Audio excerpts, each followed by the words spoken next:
Hey everyone, and welcome back. I'm going to be back on Old Pickle today. And the last time I was working on this bus, I made this frame piece, and I need to get that welded in. But before we do that, I've got to clean all this up. There's sand all the way up in here. We got to get that out, got to get that cleaned out. And then I thought while we're in cleanup mode, go ahead and maybe touch on that nastiness a little bit and kind of get going on that, get that at least cleaned up. May not get it prepped or fabbed, but if we could just get it cleaned up, that would help tremendously. And go ahead and rust treat what we can, and then get that ready to weld this weekend so that we can just have one big weld party and get that all done. I want to address one thing though before I get going today.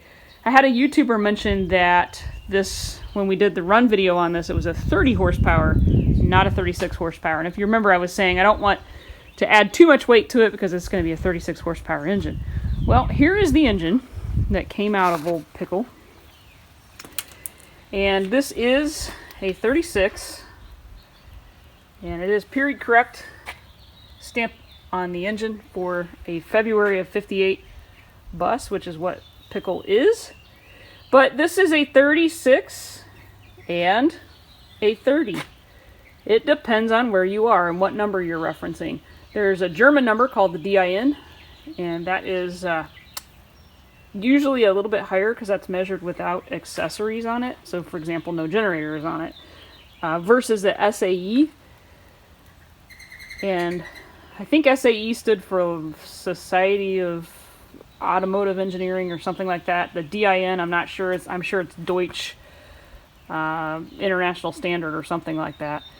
Anyway, there are two numbers. They are calculated differently, and one is always slightly higher. So this is a 30 horsepower. It is also a 36. So I don't think 6 horsepower is going to matter. We're going to have slow, slowest, and slower for our gearing, and crawl, granny gear.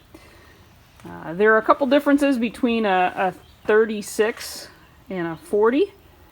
The obvious ones are this fuel pump right here where this toilet paper is stuck in there, paper towel. Notice its location and how big it is, pretty big diameter. And the fan shroud is rounded. I don't know if you can see that or not. I'm talking about this piece right here is rounded. And I've got the cover pulled up on the 62 here. And you'll notice where the fuel pump is right here and how small the diameter is.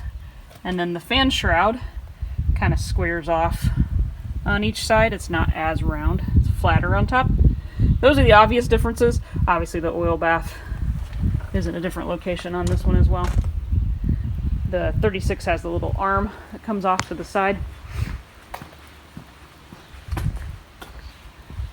If you can see that or not. It's covered under the tarp. Haven't had this thing out from under the tarp in months.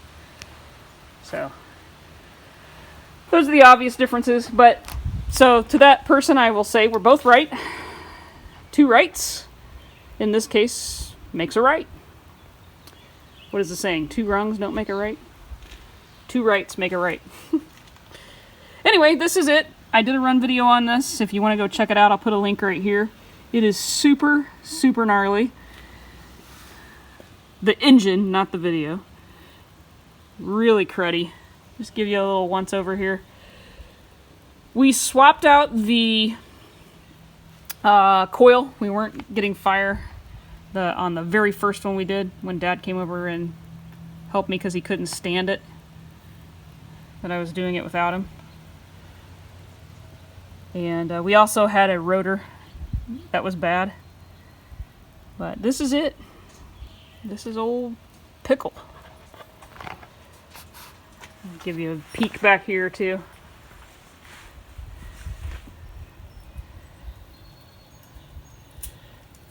Not exactly one of the cleanest engines I've ever seen. Probably not going to get much heat out of that. But I did check the oil before we ran it. And then the second run video, I put some cameras inside, inside the engine bay. Get a little bit closer view. I actually had one hanging right off of the housing back there, the fan housing. So somebody said it was like being in a space shuttle. Thought that was pretty funny. Anyway, that's it. And like I said, it is period correct. So my guess is it's the original one. But enough of that. Let's get on to what we're working on today, which is kind of cleaning this mess up. While I'm doing that, I am going to start the double cab and get it going. I've got an oil leak somewhere. I really hope I don't have to pull the engine and change the main seal or something, but for now, we're going to start it and see if we can figure out where the problem is and let that guy run, and hopefully I see a drip.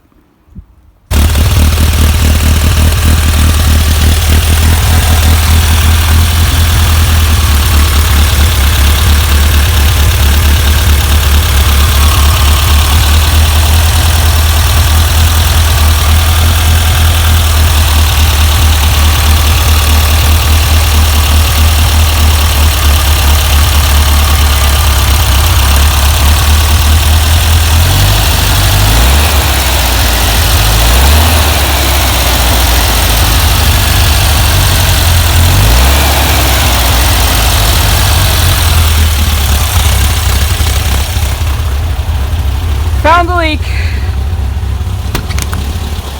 Good news or bad news? Good news is everything's fixable. The bad news is the engine's got to come out. It is, I think, the oil cooler. The tower right above number 3 back there, and I believe it's got a case of the pukes. So we'll pull it out and figure it out. And let's see, I don't know if you can see that or not. There's pretty good staining. You really can't see it back in there also. And underneath on the valve cover on that side, but it does not appear to be coming from the valve cover. So she needs a good tune up anyway. It needs valve adjustment and all that good jazz. I just thought I'd point out real quick, if it was a main that was leaking, you wouldn't be seeing this oil up on the top.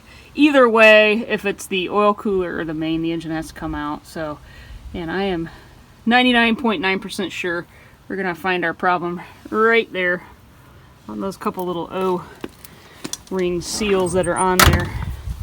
So now we know. Now we know. All right, let's get going on this guy. Nothing like using the rust holes to hold your shop weight. So we're gonna dig down in here, get all this out of here. Sorry to get you in the eye there. Whoops. Sorry. Never know, might find a diamond in there. Or not. I'll keep working on that. I'll bring you back. Well, I think I'm gonna go get the cut wheel. And we'll just go ahead and cut that off. I hit the screwdriver really hard. It just went through. So I'm definitely going to have to take this back probably to about right here. And with it, we'll take off this bracket that holds the, I believe it's a heater box cable controller. So I'll probably just cut it about right here. And then we'll refab that whole piece. So let me go get the cut wheel. And we'll just cut that off because that is definitely never going to hold an engine. Decided I'd go ahead and get that shock out of our way. Maybe.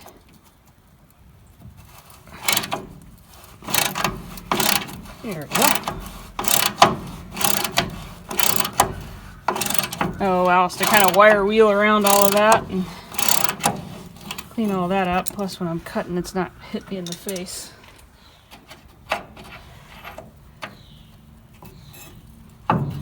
Put a little Freol on that before I did that. It wasn't as bad as I thought it was going to be.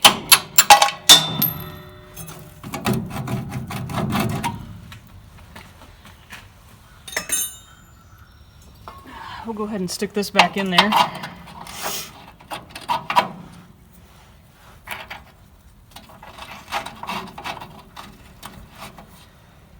All right, And that's not hitting us in the face. Oh, that's just hanging on by a thread now. Nice, huh? It's completely packed full.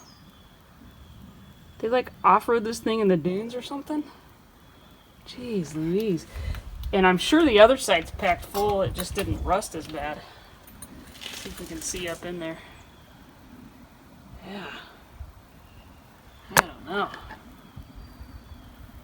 Okay. Well, we know what we gotta fix now. I've actually got to take it back a little bit further because it's rusted right there too. But for right now, it's where we can get it kind of cleaned up and treated. And then we'll keep this piece because this is what we have to make. Fortunately, the other one is in good position so I can mimic how that angle kind of goes up right there. If I didn't have that one, it would be a lot harder to get this right. So I'm thankful I've got one good one.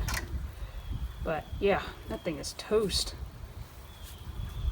When I bought the bus, and I addressed this in one of the other videos, but when I bought the bus, the engine was listed, was leaning pretty bad. It was, the engine was sitting all cattywampus. So that's off of there. All right, get the wire wheel out here.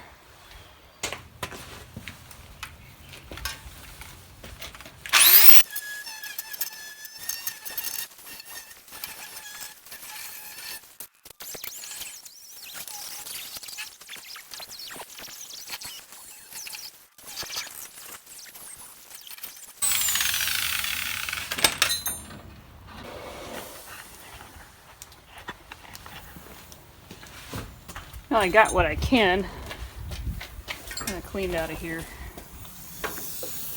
but see if we can get the rest of it out of there. Shot it out the other end. Watch your eyes.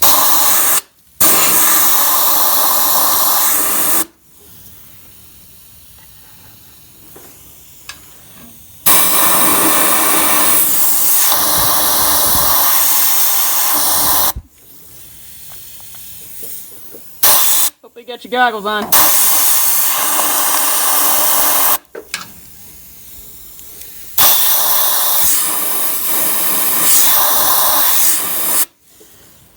We gotta spray it from the other end. Tell me if something comes out.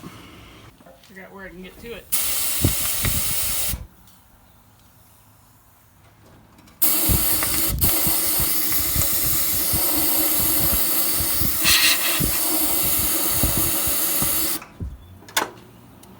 That's probably pretty good. Still a little bit in there.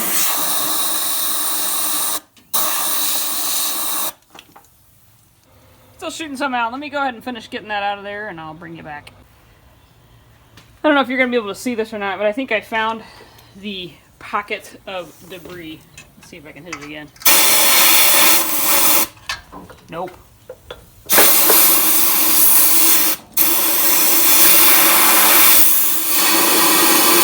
There we go.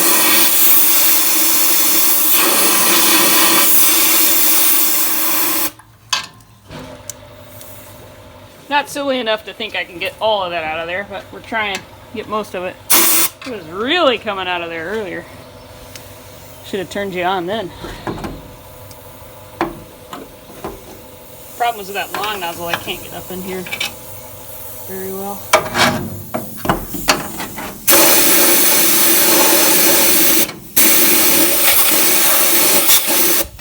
Still getting some. It's crazy. Alright, enough of that. I can't use the air on the compressor without having a visitor. This dog.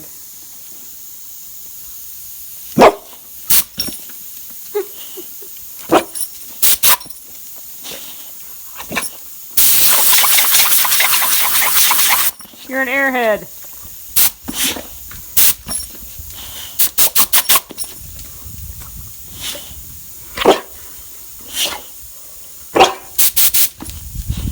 It's gonna get you. It's gonna get you.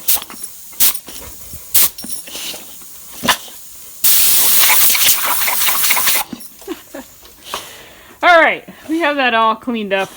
That's pretty clean in there. As clean as...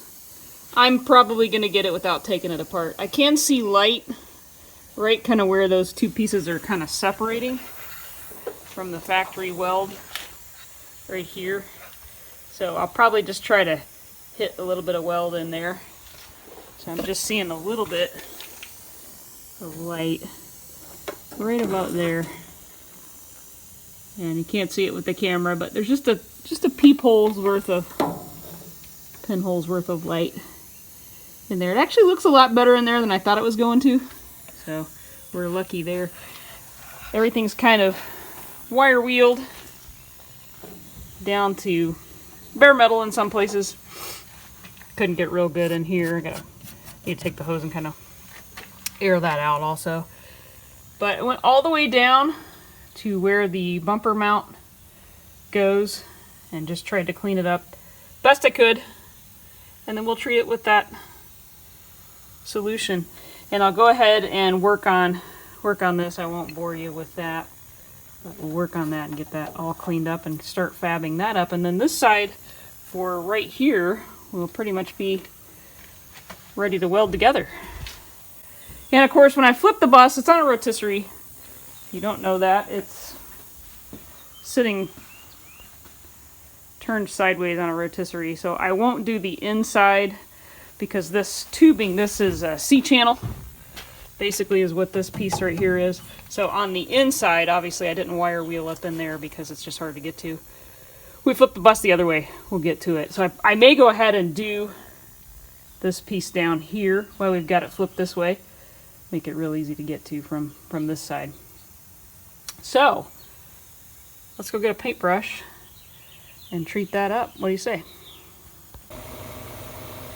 I would go ahead and treat this all the way back, but getting these off is going to be a bit of a challenge. So when I bring the welder out, I'll just bring the plasma cutter out and we'll cut those off. Because the problem is, when you come up this way to get into them from this side,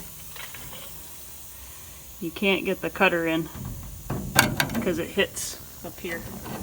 So we'll have to, hopefully I can not miss and I can get those dead on, or I can just take a hand hacksaw and get them out of there. I'd like to save these bumper brackets if I can. They're a little bent up, but I think they're savable. Anyway, just thought I'd mention that. So that kind of presents a problem. Might be able to get a blade and go in here, but I don't want to get into the frame. So we'll try and cut it from the other side. If I have to, I'll sacrifice the bumper bracket. Okay. The original frame is in such good condition, way better than I thought it was going to be. I am very pleased with that. It's like, this bus is like the girl with the curl in the middle of her forehead. Where it's bad, it's horrid. And where it's good, it's unbelievably good. I mean, the shock mount, everything's great here. I don't have to do a thing. I'll take it. I'll take the wins where I can get them. I'm going to be using a product called OSPHO. This is orthophosphoric acid. It's a combination of phosphoric dichromate. It basically converts iron oxide to iron phosphate, which is an inert, hardened substance. So it's going to make it a black, where the rust is, black area. And it is one of those things you remove the scaly portions and try to get all the debris and everything you can out and off of your surface. And then you brush this on. It takes 24 hours before it's ready to paint, but you can paint right over it. And it is a chemical reaction that causes the iron oxide to chemically change into iron phosphate. So it's kind of neat. I'm a scientist by trade, so it's kind of cool that we could use science to kind of help us out in this situation. There are many, many other products out there. They all contain this active ingredient. Almost all of them turn the metal black. So keep in mind it is a corrosive, as it states here, and an irritant. So I'm going to go grab some gloves. And it can cause skin burns and eye burns, so we want to make sure we're being careful with it. Which is exactly why I'm doing it when the little one isn't here. We're going to start here. We can put this in a spray bottle, so I'll go at some point and get a spray bottle and spray up in here later this evening. But I haven't read anything that says we can't weld over this, but when I do weld, I'll still grind where I'm getting ready to weld so that it's bare metal.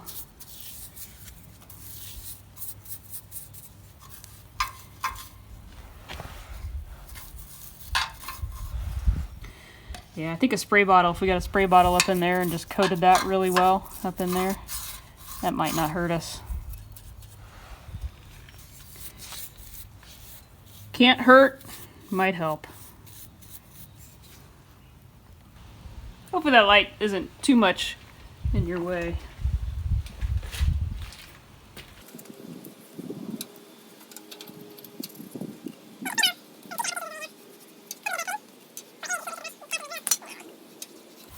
Can't believe how cold it is today. You know, here we are in the middle of May, and I'm out here with my sweater and my vest on. Probably could lose the vest, but it's chilly.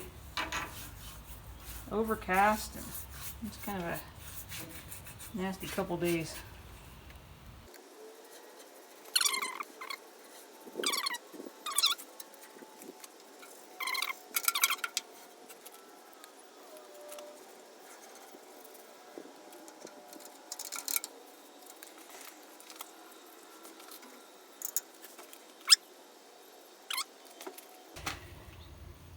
Well, you can see there where it's kind of starting to turn the rest of the areas black. So it is starting to do its job. I'm going to let it do its job and we'll come back to it. I did spray up in this way. There's a hole up there. I sprayed down in it, and then where it stops being boxed in, I sprayed from that direction. So pickle has been delayed, however, because as soon as they've lifted all the restrictions, it'll be car show season, and I'll be wanting to take this guy. So I've got to pull the engine in this. It'll be the next thing that's on my list. So unfortunately, this project goes on delay, and I'm being paged. So although I had hoped to be just knocking this thing out, life keeps throwing things at me. We'll get it eventually. Fortunately for me, I'm in no hurry. So I hope you're here for the full marathon, because this is definitely not a sprint. If you haven't subscribed, please do so. Click the little bell notification so you don't miss when we do finally put that piece in and when we pull the engine in that old guy. Thanks for being here, everybody, and I'll see you next time.